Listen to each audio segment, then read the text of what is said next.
Since the earliest days of carrier aviation, landing signal officers, better known as LSOs, have helped pilots land safely, and their role remains crucial to this day.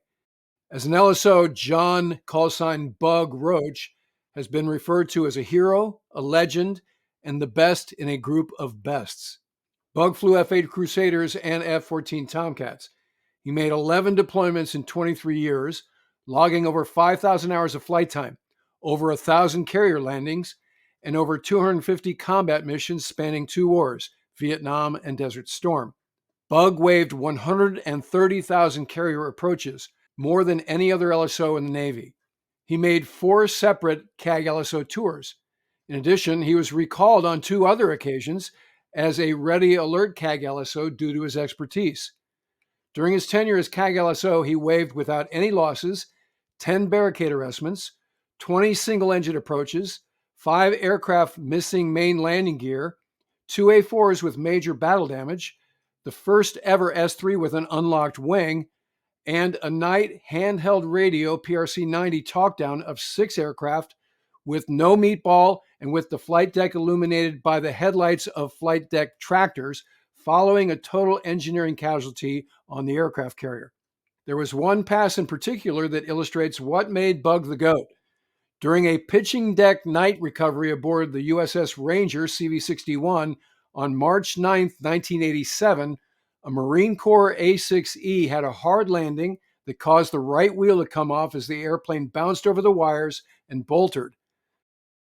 That left the ship with only one option: strip the arresting wires and have the jet stop by flying into the barricade.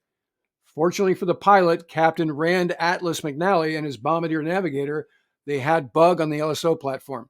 Joining me for this episode is the guy this channel often turns to for carrier pilot expertise, especially when we're talking about LSOs, retired Navy Captain Kevin Hozer Miller, who I'll mention up front is also the author of a number of aviation novels, including Raven 1 and The Silver Waterfall, for which he just received the Hemingway Award. Hozer, welcome back to the channel. Hey, Mooch. Thanks. Great to be with you again. I'll remind everybody that Hozer and I served together in the early 90s aboard Eisenhower when I was in the Puking Dogs at VF-143. He was the CAG LSO. On that deployment, we saw some pitching decks of our own when we sailed into the northern Atlantic above the Arctic Circle, and Hozer's skills on the platform kept many of us, including my pilot Grinch Brophy and me, off the ramp in very challenging conditions. Regular viewers of the channel also know Hozer and I were just aboard the USS Harry S. Truman, CVN-75, as she was conducting flight operations off the coast of Jacksonville, Florida. And while we were at sea, Hozer had a chance to chip off the LSO rust and wave a Super Hornet. Here's that pass for those who haven't seen the episode.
Okay, so let's watch the plat tape of this pass, and we'll kind of do a coach's clicker kind of thing and break it down as we watch this.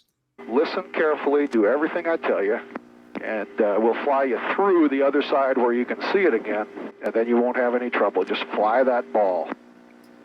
What position during the course is the ball lost usually in course? Okay, say that again. What position during the final phase of the approach is the ball usually disappearing?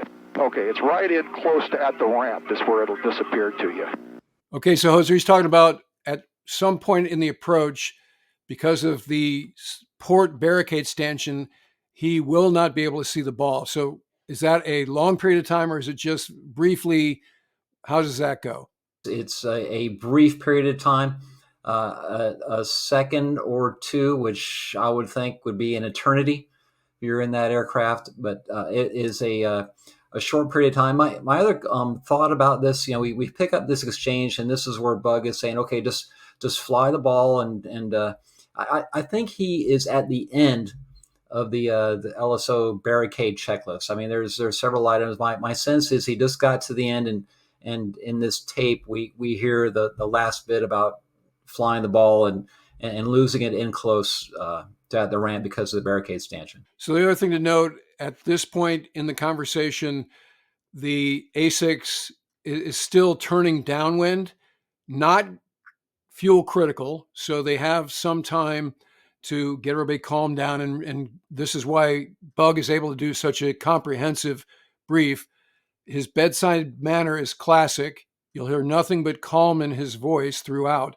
And as I know from having you wave the pilot I was flying with, you enjoy a similar style, which is nothing but calm. It's like FM DJ at 2 a.m. kind of a thing, playing deep cuts. And so this is great at settling people down in an otherwise crazy, scary situation. Mooch, I learned from the guys that taught me the ropes on Nimitz when I was a lieutenant that, you want to, sometimes the deck can be up, the deck can be down, and it can be up and down a lot. And so if I were to tell a pilot, okay, the deck's up, you're high, the deck's down, you're low, okay, what does that mean? So what we were taught to say, the deck's moving a little, you're on glide slope or wherever you are. So the deck's moving a little. It's moving like you read about, but you just say the deck's moving a little, and and to kind of help out where he or she these days is on the glide slope. Bug, what about the stores we got on board? Is it all right? We got 2 MERS and 3 drops. Okay, Air Ops paddles. Your rep is down there. You know better about what stores configuration, but I think you want to leave all that stuff on, don't we? Combat rep, affirmative, retain stores. So down in Air Ops, every squadron has a rep, and they are there for that exact reason, the sort of specific subject matter expertise related to the airplane. So a MERS, if I'm getting the abbreviation correct, Hozer? Multiple ejector rack. So this is going to carry 6 Mark 76s, could carry 6 500-pounders. Yeah, just keep all the stuff on there, and it'll just keep the airplane up off the ground or up off the deck. Now, one other thing. When you come in close here, your wave-off window is going to move out a ways because it's real important that we have you squared away, lined up, and the deck is predictable when you get here. So I'm going to, if there's a problem, and it probably, like I say, won't be you, it'll be the deck, doing something squirrely that I can't count on it, so I'll wave you off. When I wave you off, 2 things real important. Don't over-rotate on the wave-off, but assume the flyaway attitude. Don't just lock the stick straight ahead and add power, because that bottoms you a little bit more. Just a very, very, very gentle increase of angle of attack, not up to a slow, but to establish the flyaway attitude. Instantly coming to 100%, and the speed brakes in, and fly the airplane away. And it'll be well out away that I give it to you. We'll be committed once we get in close. It's real important that if things start looking shitty to you, don't take your own wave off in close. Now, out there in the middle, if you don't feel good, go ahead and take it around for some reason. But we'll be talking to you. And again, you got to trust me on this one. If I think you're looking good, you are. And it's just a case of the 2 of us will put you into that barricade. You're going to be doing all the work. I'm going to be doing all the critiquing. Just don't take your own in close here. Okay, understood. I like that. If I think you're looking good, you are. I like that confidence, sort of that, exuding his own confidence that should in turn give Atlas some confidence. We're going to show a plat footage from a mishap that occurred just over 2 months before this barricade on Ranger. This one's aboard Nimitz.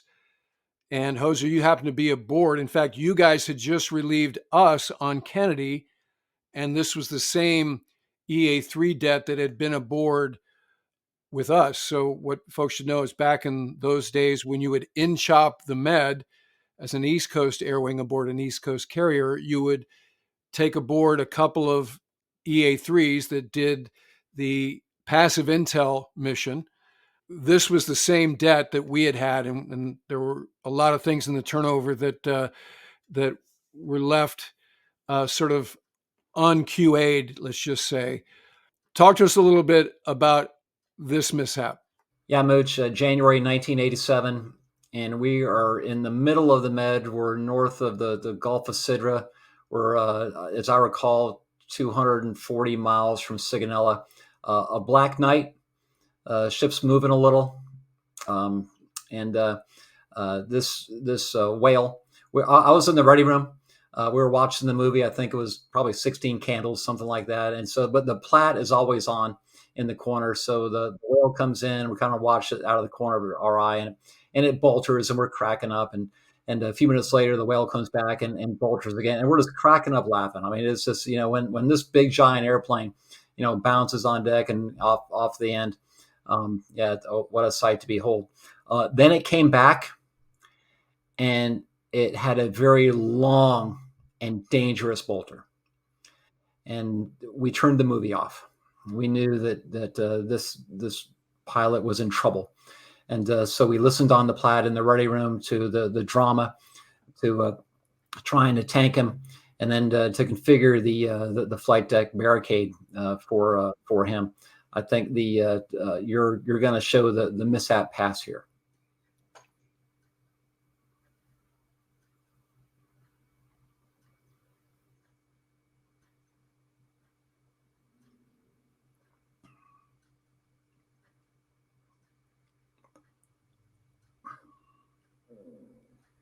So what we don't hear here is the LSO screaming cut and him not responding.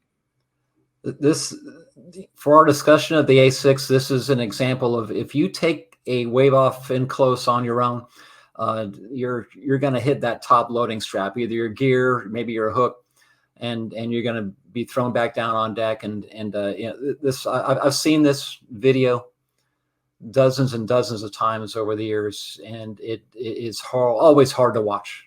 That night in the ready room on Nimitz, watching that unfold before me and us, the worst naval aviation experience I ever had. You and I have experienced loss of friends, and it's devastating every time. But to see that happen real time on the deck just above us is something you just never get over. While this wasn't the pilot taking his own wave off, this mishap was top of mind. So again, we heard an extended, comprehensive discussion between Bug and Atlas about when and when not to take your own wave off. Another thing, Atlas, that we need to the speed you're flying isn't absolutely critical. In other words, if you're just a couple of knots fast, it won't be the end of the world. Can't work you slow. So if work not super fast at all. Obviously, work for on speed. Really work hard. Give me the best pass you ever flew in your life, and then nice and smooth with it. If it gets a couple of knots fast, don't be making a big power correction trying to correct for a slight high and correct for the fast too. In other words, make a little bit of a power correction to correct for the little bit of a high. Ease the attitude to correct for the high and accept the little fast. An observation here, that top loading strap is roughly 20 feet above the deck, just to give your viewers an idea. The barricade is designed for the aircraft to roll into it. So you want to touch down in front of it, which means you want to be for a normal carrier pass, you would take a barricade pass a little on the low side to get the aircraft down and then roll into the barricade to stop. Roger. We're all set down here with a good barricade ready for you. Roger, 405, we maintain button 16, mark your father. Yeah, we're on the 2703. 405, roger. Takes a downwind heading. Descend to Angels 1.2. 1.2. Final bearing still 325. Negative, downwind heading now 135. 135 for the downwind. The final bearing is 315. Hey, an Atlas Bug, when you got a chance, compute carefully your gross weight, and then on final, give us a, out there at a couple of miles when you're on speed, squared away, give us a good call on your approach speed. I just went ahead in time a little bit because there's like a bunch of dead air while they're flying on downwind.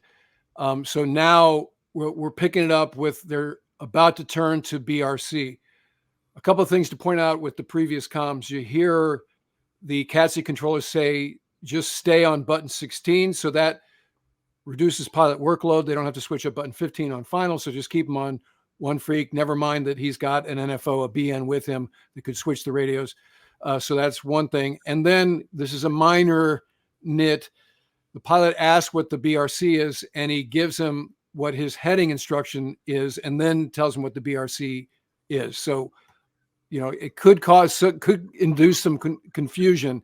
What would have been better is the CATC controller answers the question, which is BRC is 315, not 325, as he thought, or maybe it was the other way around, and then give him what his heading is. So these are the minor things that, in the heat of battle can cause confusion. So now we're picking it up, and you'll hear they are bringing the A6 to final bearing. The other thing to note here is the lights you're seeing here now, and this is the plat camera it's located, mounted in the center of the landing area along the center line, looking aft.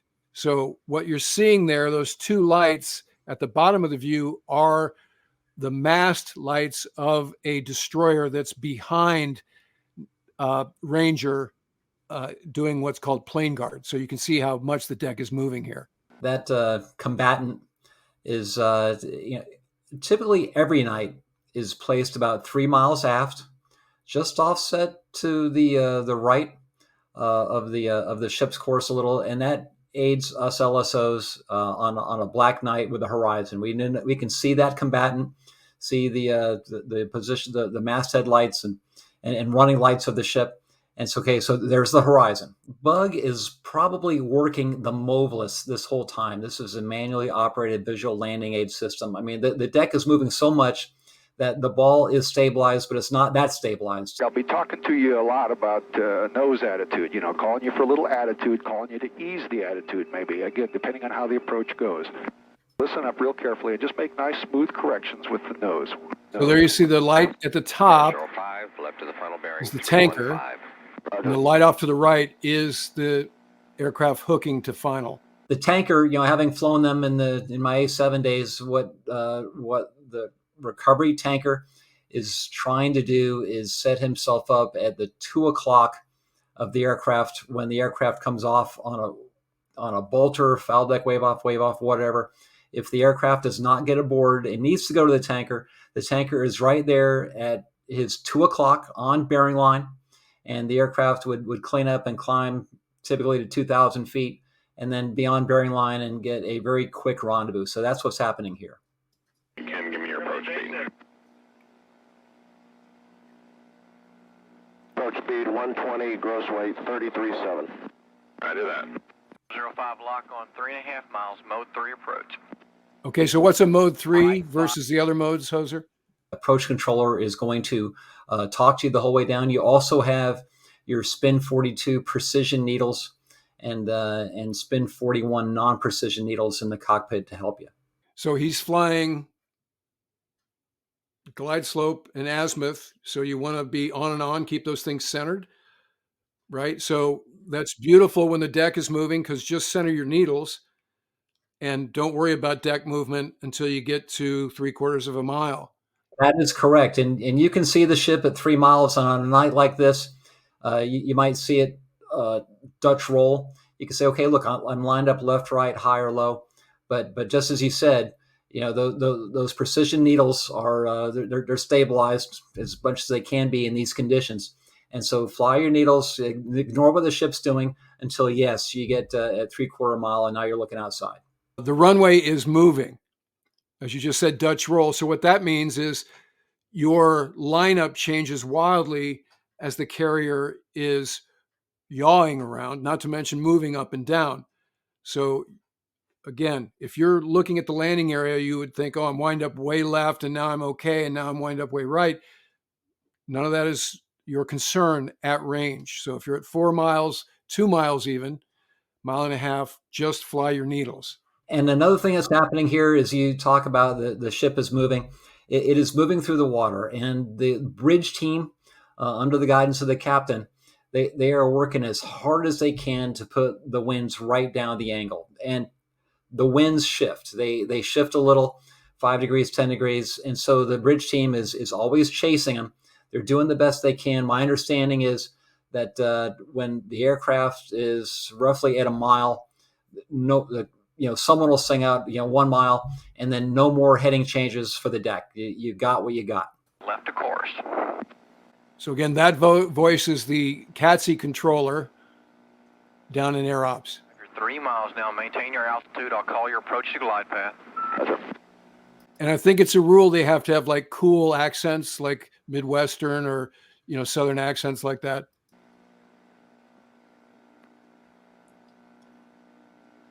So there he is, left to course. Correct. Additional 3. Roger.